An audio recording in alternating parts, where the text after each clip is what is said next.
कि मुसलमानों को मार दो, इसको हिंदू राज बना देंगे, इनकी लड़कियों को लाएंगे, इसको हिंदू बनाएंगे, बुरके वाले लेकर आएंगे, इस देश में रहना है तो जय श्री राम बोलना पड़ेगा, वंदे मातरम बोलना पड़ेगा। ये 2.5 साल का है लेकिन 2 साल में बना के देने का वादा किया। आज इतनी ताकत, इतना बाहुबली है कि पुलिस उनकी जो है तलवे चाट रही है और उनके साथ चल रही है और जला रहे हैं। ये तुम आग लगाते हो, हम आग बुझाते हैं, वो काम तुम्हारा है, ये काम हमारा है। और ये स्कूल बहुत शानदार, सबसे अच्छा स्कूल बनने जा रहा है। मुझे लगता है कि 10 करोड़ रुपया खर्चा किया जा करके, और इस महाराष्ट्र का किसान आत्महत्या कर रहा है, इसकी कोई परवाह नहीं। ये जो रिश्वत है देश में ना बहुत ज्यादा बढ़ चुकी है और ये रिश्वत की वजह से ये सब हो रहा है। पूरी एजुकेशन का काम सरकार को फ्री करना चाहिए, चाहे कुछ हो जाए, जब भी देश तरक्की कर सकता है। हिंदुत्व को प्रोजेक्ट कर रहे हैं, उसमें बहुत ताकत से लगे हुए हैं कि ईच एंड एवरीथिंग जितनी स्कूल में होना चाहिए जरूरी, प्राइवेट बड़े स्कूलों में जितनी चीजें रहती है उससे बढ़ के यहाँ काम हो रहा है। और Please subscribe and share SWA News।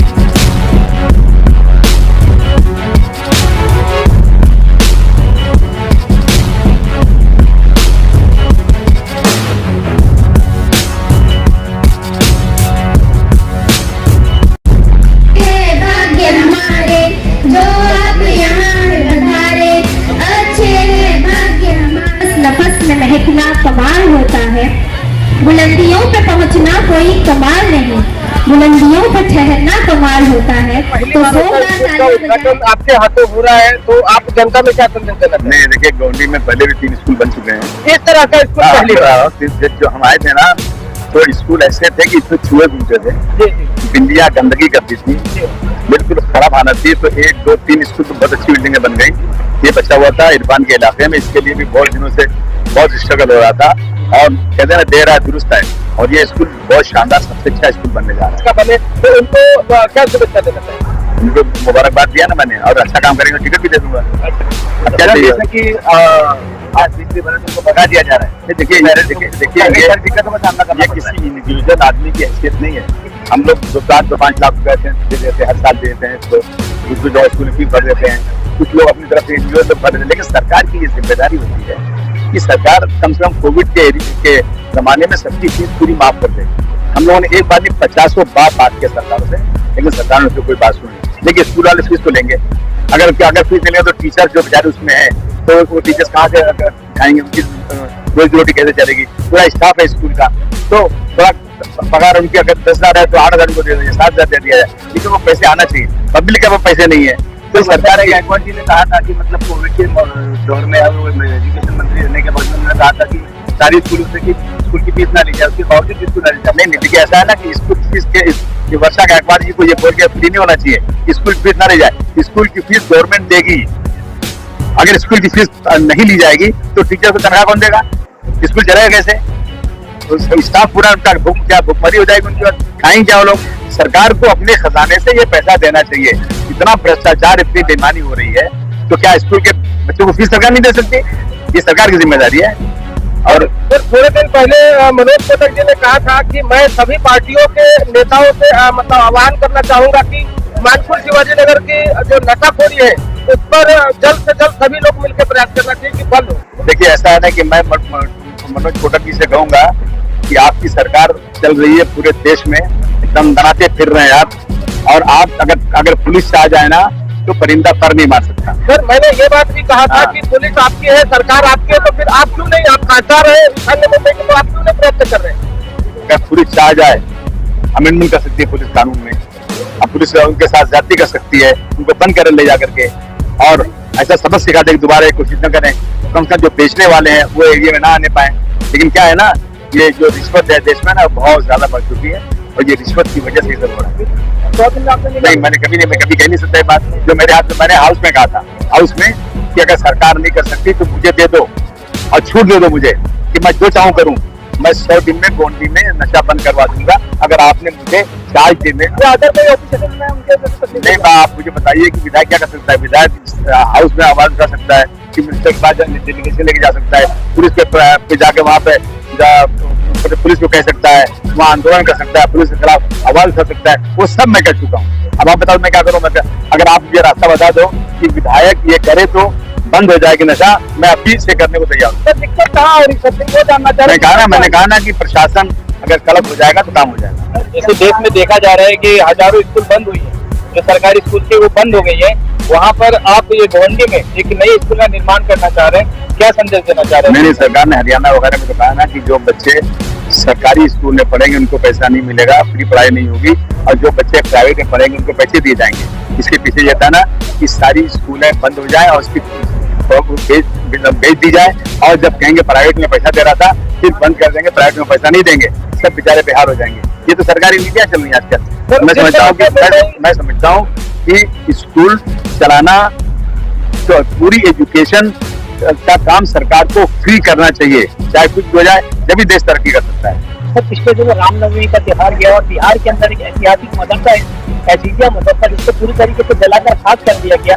मदरसे से पढ़ने के अंदर अगर प्रॉब्लम है तो मदरसे को जला दिया गया, इसके ऊपर आप क्या कहेंगे? ऐसा है ना कि जब एक कौन पूना वाला था, वो आफ्ताब पूना वाला, जब उसने एक लड़की को काट करके फ्रीज में डाल दिया तो चारों तरफ देश में मुसलमानों के खिलाफ एक लहर दौड़ गई। और उसके बाद महाराष्ट्र में और देश कोने कोने में जो लोगों ने सकल हिंदू समाज की जो है ना आक्रोश रैली निकाली, और उस रैलियों में उन्होंने ऐसे भाषण किए कि मुसलमानों को मार दो, इसको हिंदू राज बना देंगे, इनकी लड़कियों को लाएंगे, इसको हिंदू बनाएंगे, बुर्के वाले लेकर आएंगे, इस देश में रहना है तो जय सिया राम बोलना पड़ेगा, वंदे मातरम बोलना पड़ेगा।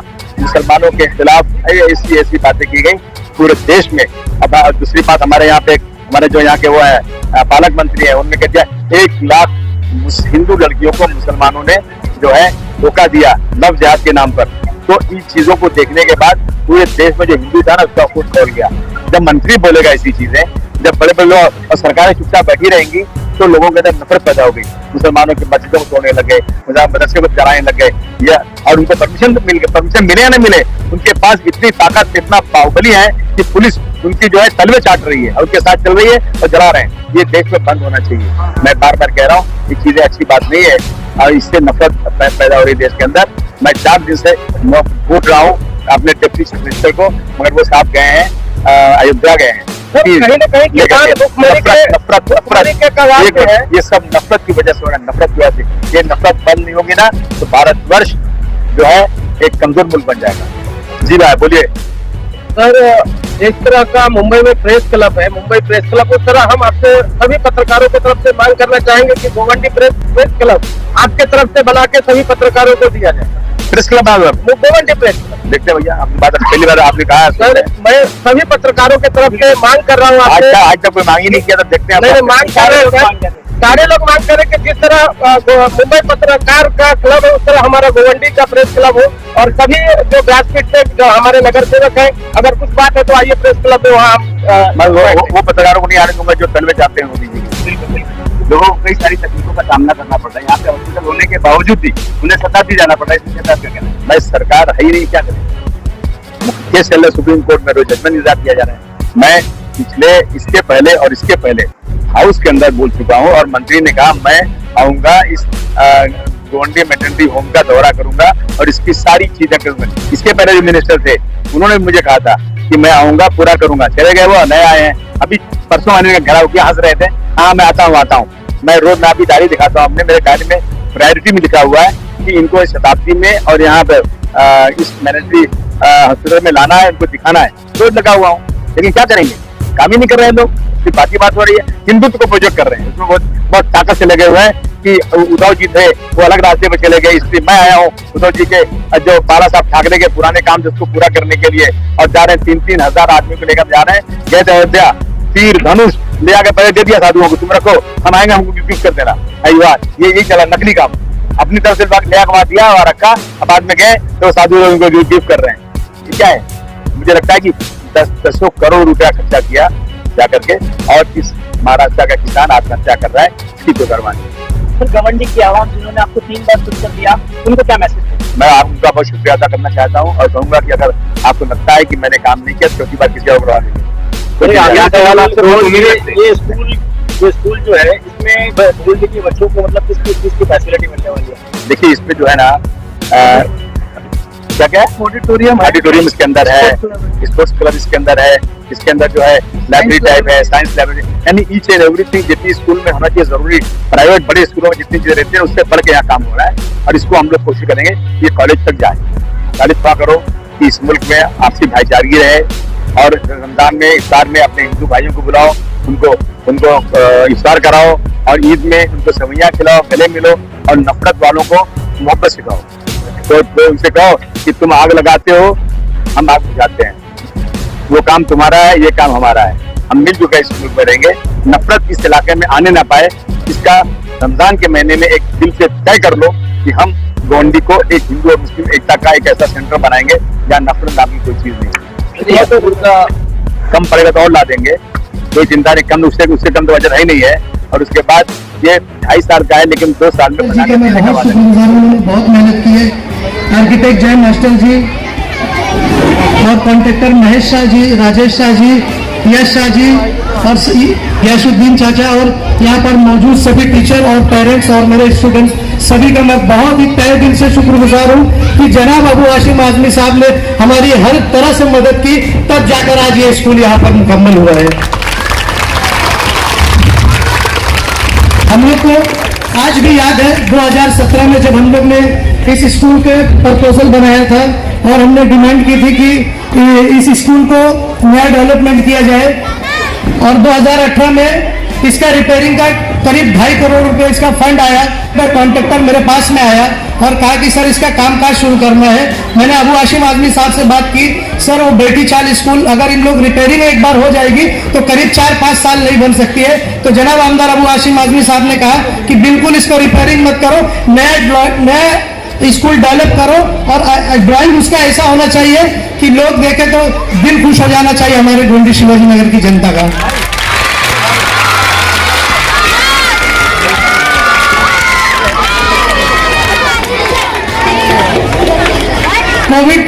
कोविड अगर नहीं आया होता तो इंशाल्लाह ताला ये 2 साल पहले ये कामकाज शुरू हो चुका होता था। कोविड की वजह से बहुत देरी हो गई है। स्कूल हमारे गोंडी शिवाजी नगर में बनने जा रही है। हमारी गोंडी शिवाजी नगर की खुशनसीबी है कि जनाब आमदार अबू हाशिम आजमी साहब हर तरीके से गोंडी शिवाजी नगर को डेवलप करना चाहते हैं। गोंडी शिवाजी नगर का विकास अच्छा और लोगों में आपसी भाईचारी रहे और लोग एक दूसरे के साथ इस तरह से रहे कि पूरे इंडिया में कहीं पे भी अगर भाईचारगी की, हिंदू मुस्लिम एकता की अगर मिसाल आए तो गोंडी शिवाजी नगर से आए। और हमारी गोंडी की जनता बहुत खुशनसीब है कि गोंडी के लिए सबसे पहली बार यहाँ पर एक ऑडिटोरियम की मांग की गई थी, जिसको हम और अबू हाशिम आजमी साहब हम लोग आदित्य साहब के पास में गए थे। हमने जब ये प्रोजेक्ट हो रहा था हमने वहाँ पे बातें रखी थी कि हमारा स्लम इलाका है, हमारे बच्चे साइंस का प्रोजेक्ट करना चाहते हैं, एनुअल फंक्शन करना चाहते हैं, टीचर डे करना चाहते हैं, मगर कोई ऐसी जगह नहीं है कि जहाँ पर वो इस तरह के प्रोग्राम कर सके। और मैं महानगर पालिका का शुक्रगुजार हूँ जिन्होंने हमारी बात सुनी और यहाँ पर ऑडिटोरियम पास किया। एक मुंबई महानगर पालिका के लिए जोरदार तालियां बजाइए।